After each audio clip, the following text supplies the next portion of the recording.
যিজন বিশ্ববৰেণ্য শিল্পী, সেই শিল্পীজনৰ উদাহৰণেৰে আমি কথাখিনি বুজাব খুজিছিলোঁ। এইটো কাৰণেই তেখেতে বুজি পায় মানৱ ধৰ্ম কি। লগুণ ছিঙি আঁঠুৱাত লগাই দিলে, ব্ৰাহ্মণ কুলৰ পৰা তেওঁক বহিষ্কাৰ কৰা নহ'ল। জুবিনক নি ক'ত ছিংগাপুৰত গৈ পিনি যিটো ঘটনা ঘটালে, তাৰ কাৰণে এই বাকী দুজন মহন্তক মহন্ত সমাজে বহিষ্কাৰ কৰিলে। লগুণ কিন্তু ডিঙিত আছে এতিয়াও। লগুণ ছিঙাৰ কাৰণে জুবিন গাৰ্গক বহিষ্কাৰ কৰিব নোৱাৰিলে, কিন্তু লগুণ থকা স্বত্তেও দুজন মহন্ত সমাজৰ পৰা বহিষ্কাৰ কৰিলে। নামত ৰছীডাল থকা মানে লগুণ নহয়, সেইডাল আঁচুৱাত লগাই দিয়া। ঠিক কৈছে, ধৰ্ম বুজি পায়। লগুণ গুণকেইটা ল'বলৈ কৈছে। ভগৱন্তৰ নৱনিধি 9টা গুণ আছে, 9টা তত্ত্ব আছে, 9বিধ ভকতি আছে। 9টা তত্ত্বৰে 9বিধ ভকতিৰ গুণ যদি মোৰ গাত নাথাকে, নামত ৰছীডাল থকাতকৈ আঁঠুৱাত লগাই দিয়া ভাল। খুব ধুনীয়াকৈ বুজি পাইছিলে জুবিন গাৰ্গে। সেইকাৰণে আজি তেওঁৰ পিছত ইমান অনুৰাগী, হাজাৰ হাজাৰ লাখ লাখ অনুৰাগী। পুনৰ উদাহৰণ দিছোঁ মই। তেওঁ বুজি পাইছিলে মানৱ ধৰ্ম কি। সেইকাৰণে তেওঁৰ কাৰণে কোনো জাতি নাই, কোনো ভাষা নাই, কোনো ভগৱান নাই।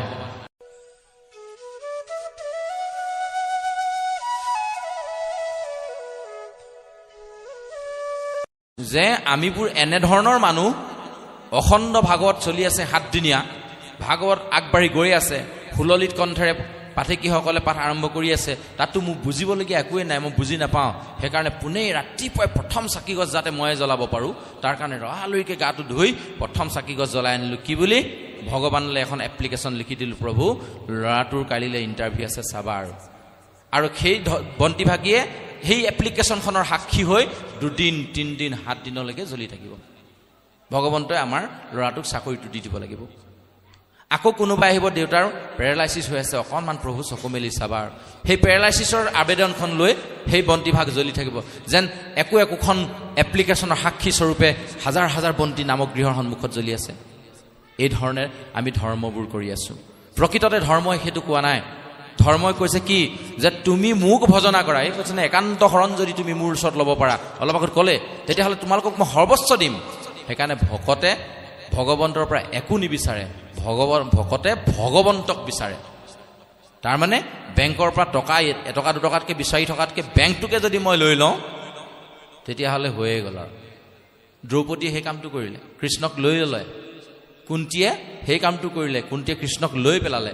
কৃষ্ণৰ পৰা ইটো লাগে সিটো লাগে বিচাৰি থকা নাই, কৃষ্ণক ভকতিত এনেকুৱাকৈ তুষ্ট কৰি দিলে, কৃষ্ণ এতিয়া তেওঁলোকক এৰি থৈ যাব নোৱাৰে। কৃষ্ণ যেতিয়া এৰি থৈ নাযায়, তেতিয়াহ'লে তেওঁলোকৰ কি চিন্তা? এই কথাটো দুৰ্যোধন মূৰ্খই বুজি নাপালে, বুজিছেনে? দুৰ্যোধন মূৰ্খ বোলে।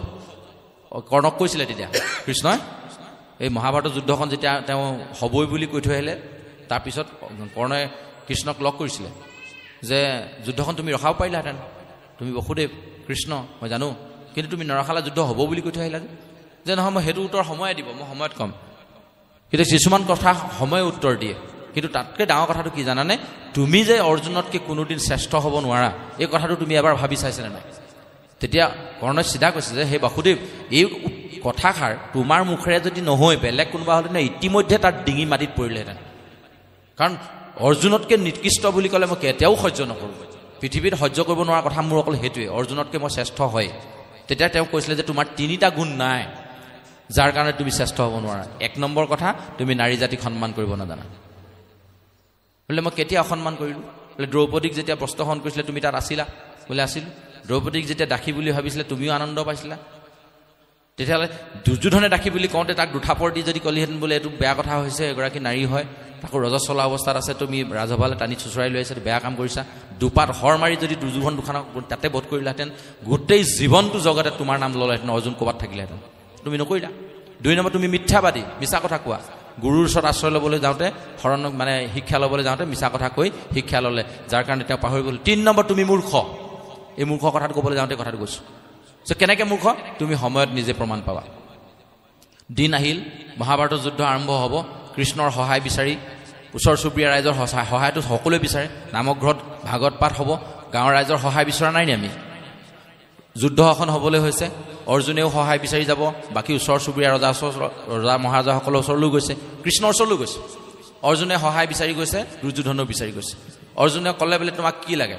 প্ৰথমে দুৰ্যোধনকে ক'লে বোলে মোৰ এফালে আছে নাৰায়ণী সৈন্য এক অক্ষৌহিণী সেনা আৰু এফালে মই অকলে আৰু যিফালে নাৰায়ণী সেনা থাকিব সিহঁতে যুঁজ বাগৰ চব কৰিব কিন্তু মই যিফালে থাকিম মই যুদ্ধ হ'লে নকৰোঁ মই এনেই থাকিবহে পাৰিম দুৰ্যোধনে চিন্তা কৰিলে যুদ্ধ নকৰা মানুহটো মোক কেলে লাগে মোৰ ঘৰত হাবি যোৱা কাম এটা আছে যিকেইটাই হাবি জুইব তাকে লাগে যদি এনেই চাই থকা মানুহটো মোক কেলে লাগে দুৰ্যোধনে ভাবিছে মই টেঙৰ মানুহ যে মই সেইকাৰণে নাৰায়ণী সৈন্যখিনি লৈ গুচি গ'ল আৰু আঁতৰৰ পৰা চিঞৰি গৈছে যে বন্ধু যুদ্ধত জয় মোৰ নিশ্চিত কেলে একলক্ষ মানে নাৰায়ণী সৈন্য কৃষ্ণই মোক দিলে বুলি ক'লে সেইকাৰণে মই যুদ্ধত জিকিমেই তেতিয়া কৰ্ণই বুজি পাইছিলে সঁচাকৈ ই মূৰ্খ কৰ্ণই বুজি পালে আমি বুজি পালোঁ নাই কেলে মূৰ্খ বুলি ক'লে আমি বুজি পালোঁ নাই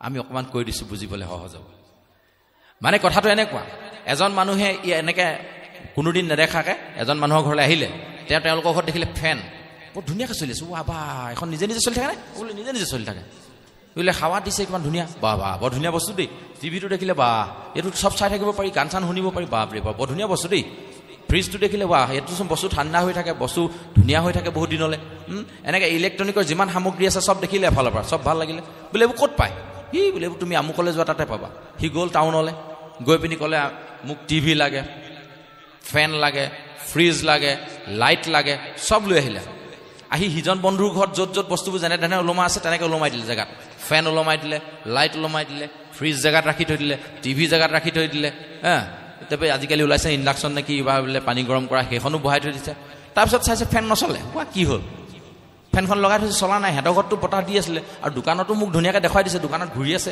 ইয়াত যে নুঘূৰা হ'ল কেছটো কি লাইটো জ্বলা নাই বোলে টিভিটো ফটো নোলায় এখন কি হ'ল আকৌ লৰালৰিকে দোকানজনলৈ ফোন কৰিলে বোলে বস্তুবোৰ বোলে কি দিলা বোলে নচলে বোলে নহয় আমাৰ ইয়াততো চলি আছিলে ৰ'ব বোলে মই মেকানিক এজন পঠিয়াই দিছোঁ তেওঁ চাই দিব আহিলে মেকানিকজন দোকানৰ পৰা আহি পিনি হ'লে হেৰি নহয় চালে চব ঠিকে আছে বোলে কাৰেণ্টটো ক'ত বোলে সেইটো কি বস্তু বোলে এজনে কাৰেণ্ট চিনি নাপায় বুজিছেনে এই কাৰেণ্টটো নহ'লে যেনেকৈ এইবিলাকৰ কোনো অস্তিত্ব নাই এই দুৰ্যোধন মূৰ্খয়ো কাৰেণ্টটো অৰ্জুনৰ ওচৰত থৈ গ'ল নাৰায়ণী সেনাৰ কাৰেণ্টটো কোন কৃষ্ণ নহয় নি কৃষ্ণই যদি এনেকৈ কৈ দিয়ে সেই সোপাটো কামেই নাই আমিবোৰ নাৰায়ণী সেনা প্ৰভুসকল আইসকল আমি নাৰায়ণী সেনা গতিকে আমি থাকিব লাগে ক'ত কৃষ্ণৰ ওচৰত আমি আছোহি ক'ত য'ত আছে অধৰ্ম য'ত আছে হস্তি থকা পুৰ হস্তিনাপুৰ গতিকে সেই তাৰ পৰা ওলাই আহক ক'ত থাকিব ইন্দ্ৰপ্ৰস্থ নিৰ্মাণ কৰক কেনেকৈ নিৰ্মাণ কৰিব খাণ্ডৱ দাহ কৰক য'ত ক্ৰোধাগ্নি থাকে সাপবিলাক থাকে সাপবোৰ আছিলে খাণ্ডৱত য'ত দাহন আছিলে অৰ্জুনে চব জ্বলাই ভস্ম কৰি দিলে তাৰে এটা সাপে সেইকাৰণে প্ৰতিশোধ ল'বৰ কাৰণে কৰ্ণৰ টুনত সোমাই কাঁড়ডালৰ লগত গৈছিলে আৰু সেইডাল যদি কেনেবাকৈ অৰ্জুনৰ মূৰত লাগিলেহেঁতেন নহয় শেষ কৃষ্ণই বুদ্ধি কৰি ৰথখন দবাই দিলে অৰ্জুনৰ মুকুটটোত লাগিলে সোণৰ মুকুট কোলা পৰি গ'ল কমটি বিষাক্ত সাপ প্ৰতিশোধ ল'বলৈ গৈছিলে যে এই খাণ্ডৱ যে য'ত আছে তাত খংবোৰ তেনেকৈ সোমাই থাকে আমাৰ মনতো আছে যেতিয়া খং উঠে মা দেউতা চিনি নাপাওঁ চক্ৰাকাৰে ওপৰলৈ লৈ যায় চক্ৰবাত অসুৰ সেইকাৰণে কৃষ্ণই কৈছে এটা ডিঙিত চেপি ধৰি তললৈ পেলাই দিয়া ওপৰত তুমি থাকা চক্ৰবাত অসুৰে যেতিয়া কৃষ্ণক ওপৰলৈ দাঙি দিলে ডিঙিত চেপা মাৰি চক্ৰবাত অসুৰ তলত কৃষ্ণৰ ওপৰত নহ'লে যদি কৃষ্ণ তলত পৰিলেহেঁতেন চক্ৰবাত অসুৰবোৰ যদি ওপৰত পৰিলেহেঁতেন কৃষ্ণ শেষ গতিকে আমাকো সেইবোৰ উদাহৰণ দিছে খং নামে চণ্ডাল খং নামে চক্ৰবাত অসুৰক তুমি ডিঙিত চেপা মাৰি ধৰি যেনে তেনে বস কৰি থৈ দিয়া তেতিয়া তুমি চাবা তোমাৰ জয় হ'ব সেইবোৰ উদাহৰণ ইমান সুন্দৰ উদাহৰণে সৈতে ইমান সুন্দৰ দৃষ্টান্তৰ সৈতে ভাগৱত ইমান ডাঙৰ এখন কিতাপ ভৰ্তি হৈ আছে আমি নপঢ়োৱে বহু দিনৰ মূৰত বহু বছৰৰ মূৰত এনেকৈ খন্তেক যদি পঢ়োঁ ক'ত ভাগৱত শেষ হ'ব অন্য ভাগে পঢ়িলেও আমাৰ জীৱনটো লুটি নাখায় কেলে জানে নাই ভাগৱত 3 লুটি দিলে ভকত লুটি নাখায়হে নাখায় কেলে জানে নাই অখণ্ড ভাগৱতত পঢ়ি গৈ আছে অৰ্থবোৰ বুজিবলৈ সময় নাই কাৰণ স্কন্ধ শেষ কৰিব লাগে 7 দিনত ভাগৱত শেষ কৰিব লাগে এফালৰ পৰা ধুমাধাৰ পঢ়ি গৈ আছে এতিয়া মই একদম স্পষ্ট কৰি ক'ব বিচাৰিছোঁ এখেতলোক দুইজনে ইমান সুন্দৰকৈ পঢ়িছে ইমান সুন্দৰ কণ্ঠ সেইটো নকৈ নোৱাৰি সঁচাকৈ এখেত নাহৰকটীয়া বাপজনা কেতিয়াবা মন গ'লে ফোন নম্বৰ ল'ম কথা পাতিম ইমান সুন্দৰ কণ্ঠৰে আমাক ভাগৱত শুনালে আমি আপ্লুত হ'লোঁ তেখেতক ধন্যবাদ জনাইছোঁ আজি ভগৱন্তই মিলালে ইমান দূৰৰ পৰা আহি তেখেতে আমাক ইমান সুললিত কণ্ঠৰে ভাগৱত শুনাইছে কিন্তু তথাপিও তেখেতলোকে পঢ়ি যাওঁতে যিমানখিনি বুজিছে কথাখিনি পাতোঁতে কিন্তু তাতকৈ অকণমান বেছি বুজি পাইছে তেনেধৰণে জীৱনত 10 বাৰ ভাগৱত লুটিয়াই দিলে কিন্তু ভকতৰ চৰিত্ৰ লুটি নাখায় মানুহগৰাকী দুঠাপৰ নিদিলে ভাত হজম নহয় সন্ধিয়া সেইখনলৈ গৈ পিনি অকণমান ধলং পলংকৈ নাহিলে টোপনি নহয় কিন্তু ভকত 3 বাৰ 4 বাৰ ভাগৱত লুটিয়াই শেষ কৰি দিছে কামত আহিবনে ভাগৱত পঢ়ি গতিকে ভাগৱত 3 লুটি দিলে নহ'ব, ভকত লুটি খাব লাগিব। সেইকাৰণে ভকত নামৰ শকতখন কৃষ্ণই কেতিয়া লুটিয়াই দিলে জানে নাই? চক্ৰপাত অসুৰে যেতিয়া তেওঁক মাৰি দিয়াৰ লগে লগে যশোদাই কি কৰিলে জানেনে? শকতৰ তলত শুৱাই থৈ দিলে, লাঠি সানি শকতক পেলাইলা উভতাই। শকত মানে গৰু গাড়ীখনৰ তলত কৃষ্ণ শুৱাই থৈছিলে। ছমহীয়া শিশুটোৱে গুৰ মাৰি পিনি গৰু গাড়ীখন লুটিয়াব পাৰে নেকি? পাৰে। কৃষ্ণ নামৰ আত্মাটো এই এখেতে কোৱাৰ নিচিনা যে চুলিডালৰ 100 ভাগৰ 1000 ভাগৰ এভাগ যে সেই শিশুটো, সি এই আত্মাৰূপে ভিতৰত সোমাই আমাৰ দেহটো গুৰ মাৰি লুটিয়াই দিব লাগিব। এখন গৰু গাড়ী, দেহ নামৰ গৰু গাড়ী এখন, সকে নচলে আকৌ। গৰুৱে যেনেকৈ টানে তেনেকৈ আমাৰ এখন চলি ফুৰিছে। গৰুৱে ঘাঁহ খায়, আমি ভাত খাওঁ। ডিফাৰেঞ্চ ইমানে, আমিও ঘাঁহে খাওঁ। শাক পাচলিবিলাক ঘাঁহ নহয় নি, তৃণ নহয় নি? গতিকে ঘাঁহ খোৱা গৰু গাড়ী এইখন চলাই লৈ ফুৰে, গম পাইছানে? এই শকতটো লুটিয়াব কোনে? ভিতৰত সোমাই থকা আত্মাৰূপী এই কৃষ্ণ ভগৱন্ত ছমহীয়া শিশুটোৱে লুটিয়াই দিবলৈ খুব সোনকালে ভগৱন্তৰ চৰণত ধৰক। তেখেতৰ চৰণত ধৰিলে এই যে জব অংকুশৰ চৰণৰ যেতিয়া আমাৰ মূৰত পৰিব, তেতিয়া চাব গৰুড় পক্ষীয়েও কালী নাগক ভক্ষণ নকৰিলে। কেলে? কালি দমন কৰোঁতে ভকতৰ মূৰত, কালিৰ নাগৰ মূৰত ভগৱন্তৰ পদচিহ্ন থাকিলে, সেইকাৰণে গৰুড় পক্ষীয়ে কালিক নাখালে। এই যে কালীয় দমন ইমান সুন্দৰকৈ দিছে। ঢেৰ তত্ত্ব আছে, এইবোৰ কেতিয়াবা ক'ৰবাত লগ পালে আলোচনা কৰিম। বাৰাণ্ডাতে যদি মিনিষ্টাৰজনৰ দেউতাক বহি থাকে, আমাক কিন্তু এনেকৈ ঘূৰি নাচায়। কেলে? মই মিনিষ্টাৰৰ বাপেক, মই আৰু সিহঁতক হেত মাতিবলৈ যামনে? হয়নে নহয়? মোৰ ল'ৰাটোৰ ওচৰলৈ গোটেই অগণন মানুহ আহে, কিমানক মাতিম মই, হয়নে? কিন্তু ইয়াত বসুদেৱে কি কৰিছে জানেনে? যে তুমি পিতৃস্বৰূপ আমাৰ গৃহলৈ আহিলা, কি দি তোমাক পূজা কৰিম? হাত ভৰি ধুৱাই পখলাই চৰণৰ জল শিৰত লৈ তেখেতক ধূপে দীপে আৰাধনা কৰি অপ্যায়িত কৰাৰ পাছত কুশল বাৰ্তা সুধিছে। আমাৰ কি হয় জানেনে? আজিৰ যুগত গুৱাহাটীত চাকৰি সূত্ৰে ফ্লেট এটা ল'লোঁ, তাতে থাকিলোঁ। এতিয়া বহুদিনৰ পিছত খবৰ নিদিয়াকৈ মা আহি ওলালেহি। আইগৰাকীয়ে চিধাই আপত্তি, বুঢ়ী আহি ওলাল দেখোন খবৰ নিদিয়াকৈ, কেইদিন বা থাকে? মই হ'লে ডিউটি চম্ভালাৰ উপৰিও আকৌ এইবোৰ চম্ভালি থাকিব নোৱাৰোঁ আকৌ দেই। কৃষ্ণ, এনেকুৱাও কিছু সংখ্যক লোক আমাৰ মাজত আমি জন্ম দিছোঁ যে এই বস্তুটোৱে আমাক, এইটো তত্ত্বাৱধান আমাক সাৱধান কৰি দিলে। প্ৰথমতে একদম আৰম্ভণিতে কৈছিলে, এইটো সংবাদটো ক'ত? নিমিনম সত্য সংবাদ কাক কৈ আছে? নাৰদে কৈ আছে। কাক? বসুদেৱক। কৃষ্ণৰ পিতৃক কৈ আছে, হয়নে নহয়? পাঠটো তাৰ পৰা আৰম্ভ হৈছিলে। সেইকাৰণে আৰম্ভণি কথাখিনি আমি শেষলৈ আকৌ অকণমান টানি দিছোঁ, এইটো কাৰণে যে আহক মানৱ ধৰ্ম বুজি পাওঁ, মানুহক মানুহ জ্ঞান কৰিবলৈ শিকোঁ আহক। সেইকাৰণে কৈছে অন্য ধৰ্মক কাহানিও হিংসা নকৰিবলৈ কৈছে, অন্য ধৰ্মক কাহানিও নিন্দা নকৰিবলৈ কৈছে। অন্য ধৰ্ম মানে কি? যে আজি মই হিন্দু ধৰ্ম, তেখেত মুছলমান ধৰ্ম, তেওঁক নিন্দা কৰিবলৈ আমাক কোৱা নাই। বিভিন্ন ধৰ্ম, যিটো ধৰ্ম আমি বুজি নাপাওঁ। গতিকে গোটেই ধৰ্মখিনিৰ ওপৰত যিটো আছে সেইটো হ'ল মানৱ ধৰ্ম। সেইকাৰণে আৰম্ভণিতে মই আমাৰ যিজন বিশ্ববৰেণ্য শিল্পী, সেই শিল্পীজনৰ উদাহৰণেৰে আমি কথাখিনি বুজাব খুজিছিলোঁ। এইটো কাৰণেই তেখেতে বুজি পায় মানৱ ধৰ্ম কি। লগুণ ছিঙি আঁঠুৱাত লগাই দিলে, ব্ৰাহ্মণ কুলৰ পৰা তেওঁক বহিষ্কাৰ কৰা নহ'ল। জুবিনক নি ক'ত? ছিংগাপুৰত গৈ পিনি যিটো ঘটনা ঘটালে, তাৰ কাৰণে এই বাকী দুজন মহন্তক মহন্ত সমাজে বহিষ্কাৰ কৰিলে। লগুণ কিন্তু ডিঙিত আছে এতিয়াও। লগুণ ছিঙাৰ কাৰণে জুবিন গাৰ্গক বহিষ্কাৰ কৰিব নোৱাৰিলে, কিন্তু লগুণ থকা স্বত্তেও দুজন মহন্ত সমাজৰ পৰা বহিষ্কাৰ কৰিলে। তত্ত্বটো ক'ত? নামত ৰছীডাল থকা মানে লগুণ নহয়, সেইডাল আঁচুৱাত লগাই দিয়া। ঠিক কৈছে, ধৰ্ম বুজি পায়। লগুণ গুণকেইটা ল'বলৈ কৈছে। ভগৱন্তৰ নৱনিধি 9টা গুণ আছে, 9টা তত্ত্ব আছে, 9বিধ ভকতি আছে। 9টা তত্ত্বৰে 9বিধ ভকতিৰ গুণ যদি মোৰ গাত নাথাকে, নামত ৰছীডাল থকাতকৈ আঁঠুৱাত লগাই দিয়া ভাল। খুব ধুনীয়াকৈ বুজি পাইছিলে জুবিন গাৰ্গে। সেইকাৰণে আজি তেওঁৰ পিছত ইমান অনুৰাগী, হাজাৰ হাজাৰ লাখ লাখ অনুৰাগী। পুনৰ উদাহৰণ দিছোঁ মই। তেওঁ বুজি পাইছিলে মানৱ ধৰ্ম কি। সেইকাৰণে তেওঁৰ কাৰণে কোনো জাতি নাই, কোনো ভাষা নাই, কোনো ভগৱান নাই। তেওঁৰ কাৰণে তেওঁ নিজেই চব, সেইটো বুজি পাইছিলে। সমস্তজন তেওঁৰ কাৰণে ভগৱান, তেওঁ এনেধৰণে বুজি পায়। মাজুলীলৈ গ'ল, প্ৰভু প্ৰভু বুলি মাতিলে। কিহৰ প্ৰভু? কাক প্ৰভু কৈছে? মই প্ৰভু। কেনেকৈ প্ৰভু? বুজাই দিয়ক।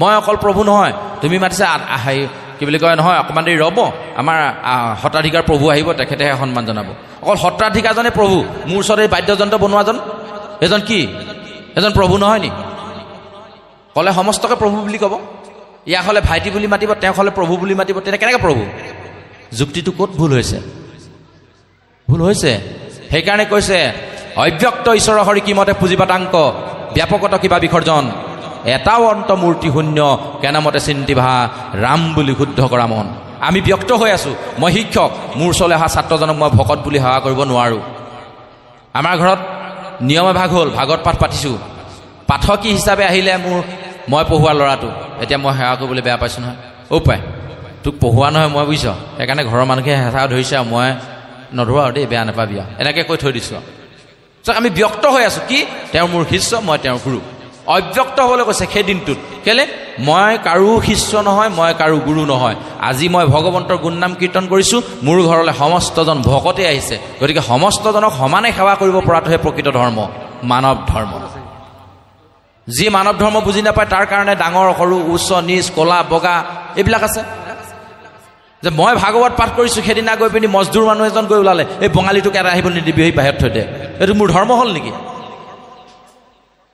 গতিকে সেই বৈষম্যটো আনিবলৈ কৈছে আমি সেইটো বুজিবলৈ লাগিব আমি সমানে সকলোকে সেই সেৱাটো কৰিব পাৰিব লাগিব অসুবিধা হ'ব নহ'লে নকওঁকৈ বেলেগ এটা সাধু মনলৈ আহিছে কৈয়ে পেলাওঁ এইটো দি সামৰি দিম ভাগৱতৰ গ্ৰন্থ সমাপ্তি প্ৰাৰ্থনালৈ যাম সাধুটো হ'ল কি এবাৰ গাঁওখনৰ যিজন মুখিয়াল ব্যক্তি যিজনে সদায় ভগৱন্তৰ গৃহত ধূপ দীপ জ্বলায় তেওঁক সকলোৱে বিশ্বাস কৰে আৰু খুব সত্যপথত থকা এজন ব্যক্তি এদিন তেওঁক সপোনত ভগৱন্তই দেখা দি ক'লে অহাকালিলৈ তোমালোকৰ গাঁওখনলৈ মই যাম কিন্তু এঘৰ মানুহতহে সোমাম আকৌ দেই লৰালৰিকৈ গোটেই গাঁৱৰ মানুহ গোটাই গাঁৱৰ মুখিয়ালজনে জনাই দিলে যে কালিলৈ ভগৱন্ত নিজেই আহিব আমাৰ গাঁৱলৈ কিন্তু যিকোনো এঘৰতহে সোমাব এই কথাটো যদি আমাৰ মাজত হৈ যায় কি হ'ব কওকচোন সেই দিনটোত চাকৰি বাকৰি ল'ৰা ছোৱালী চব বাদ দে স্কুল হয়নে ঘৰ চফা কৰ মুঠতে টিপ টপ কৰি ৰাখ নহ'লে ভগৱন্তই লেতেৰা দেখিলে বেয়া পাব নহয় মানে পদূলি মুখৰ পৰা একদম মানে লেট্ৰিনলৈকে আৰু ধূপ কাঠি জ্বলাই একদম পবিত্ৰ কৰি ৰাখিম নে নাৰাখিম যিসকল টকা পইচা বেছি টকা একদম আলিৰ পৰা লাগিলে একদম ফুলৰ দলিচা সোণৰ দলিচা যি পাৰে চব পাই দিব তেনেকৈ গাঁওখনত একদম জাক জমকতাৰ কাম হৈ আছে আৰু হৈ আছে সেইখন গাঁৱতে ভজ বুলি ল'ৰা এটা আছিলে বুজিছেনে ভজনে ভজ আৰু সেইটো বুজিছে পঢ়া শুনা অলপ আছিলে তানো কিনো মূৰৰ বিকৃতি ঘটিলে লাষ্টত গৈ থৈ সি মানে কি হয় ইঘৰলৈ গ'লে এসাঁজ খায় সিঘৰলৈ গ'লে চাহ টোপা খায় সিঘৰলৈ জলপান খায় দিনটো এনেকৈ ঘূৰি মেলি আৰু গধূলি আহি এই বাসু নামৰ এটা ঘৰ আছে আৰু চালি এখন তাতে সোমাই শুই থাকে বুজিছেনে আমাৰ গাঁৱত আছিলে সঁচাকৈ আছিলে এনেকুৱা এজন তাৰপৰা সেইদিনা তেওঁ ওলাইছে ন ঘৰৰ পৰা সাৰ পায় তেওঁনো কি জানে ভগৱান আহিব কি আহিব ইঘৰত সোমাইছে ভজ তইচোন সদায় আমাৰ ঘৰলৈ আহিয়ে থাক আজিৰ কাৰণে তই যেনেহে তেনে আমাক অকণমান দেচোন তই এই সময়ত যদি কেনেবাকৈ ভগৱান আহি আমাৰ ঘৰত সোমাই দিয়ে বৰ ডাঙৰ কথা হ'ব তই আজিৰ কাৰণে যেনে তেনে যাচোন ইঘৰত সোমালে সিঘৰত সোমালে গৈ গৈ গৈ গৈ সন্ধিয়া হ'ব সময় হ'ল শেষত বুঢ়া বুঢ়ী এহাল আছে আৰু তেওঁলোকেও যেনে তেনে খুজি মাগি চাউল চিয়াৰ কেইটামান আনি থৈছিলে ভগৱন্ত যদি কেনেবাকৈ আমাৰ ঘৰত সোমাই দিয়েহি এইকেইটাকে দি দিম আৰু এই বুলি কৈ থৈ দিছে আৰু বাকীটো কৰিবলগীয়া তেওঁলোকৰ একো নাই টকা পইচা নাই জাক জমকতা নাই চাফা চিকুণ বুঢ়া বুঢ়ীয়ে কিমাননো কৰিব আৰু সেইমতে আছিলে তাৰপৰা ভজ গৈ সেই ঘৰত সোমাই দিলেগৈ লাষ্টত দিনটোত ক'তো নাপালে তেওঁলোকে চিন্তা কৰিলে আজি দিনটোত ভগৱন্ত কাৰ ঘৰলৈ বা আহিলে একো ঠিকেই নাই আমাৰ নিচিনাবোৰ ঘৰলৈনো ক'ত আহিব এটা কাম কৰ ভজ এই ভগৱন্ত আহিব বুলি আমি যেনে তেনে এমুঠি গোটাইছিলোঁ বুজিছ তই যদি সঁচাকৈ দিনটো ক'তো নাই খোৱা এই মুঠিকে তই খাই গুচি যা পৰম তৃপ্তিয়ে খালে খাই পিনি কি ক'লে জানে আই দেউতা মই সেই ভজটো নহয় যিটো ভজ সদায় তোমালোকৰ গাঁৱত ঘূৰি ফুৰে সেইটো আজি হাৰেই পোৱা নাই টোপনিতে আছে ময়ে সেইজন যিজন যে আহিম বুলি কৈছিলোঁ ধন্য তোমালোকৰ ভকতিত সেইদিনাই সিহঁতৰ সমস্ত দুখ শেষ হৈ গাঁওখনৰ আটাইতকৈ ধনী মানুহ ঘৰ সেই ঘৰেই হ'ল কি ঠিক কাৰ লগত ভগৱন্ত আহিছে সেইকাৰণে এই অকণমানি দেৱশিশুটোৰ লগতো ভগৱন্ত আহিব পাৰে যিদিনা সেইকাৰণে কৈছে নাহং তিষ্ঠামি বৈকুণ্ঠে যোগিনং হৃদয়নস্ব মদ ভক্ত যত্ত গায়ন্তী তত্ত তিষ্ঠামি নাৰদত বিষ্ণু আচন্ত গৈ বৈকুণ্ঠত মই নাথাকো ৰৈ যোগী উখিয়া এই সমুদায় থাকো ভকতৰ কীৰ্তন কচাই মাধৱ পুৰুষে কৈছে একান্ত ভকত হবে নিৰ্গুণ কৃষ্ণৰ গুণ গাৱে সদা বহিয়া যথাত বৈকুণ্ঠ কপৰি হৰি যোগী উখিয়াই থাকে হৰি সাক্ষাতে তথাত যে এই কথাখিনি কেলৈ ক'লে ভগৱন্ত আজি আছে এইটো আপোনালোকে 100% বিশ্বাস কৰক ইয়াত আছেই কাৰণ ভগৱন্তই ভকতৰ কীৰ্তন শুনি আহোঁ বুলি শাস্ত্ৰই সিদ্ধান্ত দিছে শাস্ত্ৰই যিটো সিদ্ধান্ত দিব এইটোতকৈ আৰু বেলেগ ভুল ধৰিবলগীয়া ৰাস্তা ক'তো নাই মই ক'লো নহয় দেখুৱাটোতো ভুল হ'ব পাৰে শুনাটোতো গণ্ডগোল হ'ব পাৰে কিন্তু ভগৱতে যিটো কৈছে তাত গণ্ডগোল নাই এইটো 100% বিশ্বাস, সেইটোকে কৈছে সুদৃঢ় বিশ্বাস। সেই বিশ্বাস লৈ আমি যদি ভাবিছোঁ তেতিয়াহ'লে আজি বা কোনজন ল'ৰাৰ লগত কোনজন ভজৰ লগত ভগৱন্ত ইয়ালৈ গুচি আহিলে আমিতো গম পালোঁ নেকি? সেইকাৰণে সকলোকে যদি সমভাৱে আমি যদি সেৱাটো কৰিব পাৰিলোঁ নিশ্চয় ভগৱন্তৰ পদৰেণু আমি লাভ কৰিলোঁ। সেইকাৰণে চৰণত সেৱা কৰা যায়। সেই তত্ত্ববোৰ আমাৰ লগত লাগি আছে। চৰণ সেৱা কৰিলে কেনেকৈ মুকুতি পায় গ্ৰাহক গজেন্দ্ৰ উপাখ্যানত বৰ সুন্দৰকৈ কৈছে। গজেন্দ্ৰৰ চৰণত ধৰাৰ কাৰণে ভকত হৈ গ্ৰাহেও মুকুতি পাইছে। এইবোৰ কথা বহুত আছে, কেতিয়াবা লগ পালে পাতিম। আপোনাৰ হবে এটাই কাম কৰক, আপোনাৰ হ'বৰ প্ৰত্যেকৰে গৃহত এভাগ এভাগ সৰু সৰুকৈ নেলাগে। আপোনালোকে নামঘৰৰ নিচিনা মণিকূট বনাই ল'ব পৰা নাই, আসন প্ৰতিষ্ঠা কৰিব পৰা নাই, নালাগে। ঠগা ভাগিকৈ লৈ তাতে ভাগৱত ভাগ ৰাখি গুণমালা ভাগ ৰাখি তেনেকেই আপুনি প্ৰাৰ্থনা কৰিবৰ কাৰণে ৰাতিপুৱা গধূলি এডোখৰ ঠাই নিৰ্বাচন কৰি লওক।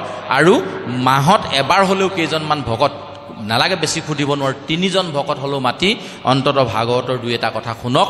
তাৰ পাছত চাব এই দিনটো আৰম্ভ কৰাৰ পৰা আপুনি জীৱনটো কেনেকৈ আৰম্ভ কৰিছে আৰু অনাগত দিনত যিখিনি দিন পাৰ হৈ গ'ল তাৰ জীৱনটো আপোনাৰ কেনেকুৱা আছিলে, তাৰ ফলটো কেনেকুৱা আছিলে, তেতিয়া গম পাব। তেখেতে কোৱা নিচিনা তিতা কেৰেলাৰ গুটি ৰুই ৰঙালাও খাবলৈ আশা কৰি থাকিলে আমাৰ নহ'ব। এইখিনিকে আপোনাৰ হ'ব শ্ৰীচৰণত আগবঢ়াই অজানকৃত যিখিনি অপৰাধ, আমি দাম্ভিকতাৰে যথেষ্টখিনি কথা কোৱা হৈছে। কথাখিনি বুজাবলৈ যাওঁতে কিছু কথা টানকৈ মুখৰ পৰা ওলাই গৈছে। যদি আমাৰ কথাই কাৰোবাৰ হৃদয়ত অকণমান হ'লেও দুখ দিছে তাৰ কাৰণে আমি মহা পাপী, মহা অধমী। গতিকে আপোনাৰ হ'বৰ শ্ৰীচৰণত, ভগৱন্তৰ শ্ৰীচৰণত গুৰুজনাই দিয়া এষাৰি অমৃতময় বাণীৰ সৈতে সমস্ত কোটি অপৰাধ মৰিখনৰ হেতু এভাগী সেৱা ধৰা হৈছে। কৃষ্ণ সহস্ৰ সহস্ৰয়াতি অপৰাধ দিনে ৰাত্ৰি কৰোময় মহামূঢ় জন আমি প্ৰভু তজুদাসয়াকে মানি জগবাস ক্ষমিয়োক শ্ৰীমধুসূদন ৰাম ক্ষমিয়োক শ্ৰীমধুসূদন কৃষ্ণ কৃষ্ণ কৃষ্ণ। আমি গ্ৰন্থ সমাপ্তিৰ প্ৰাৰ্থনাৰ ফালে আগবাঢ়িবৰ কাৰণে আমি পাঠকীদ্বয়ৰ চৰণত সেৱা নিবেদিছোঁ। কৃষ্ণ কৃষ্ণ।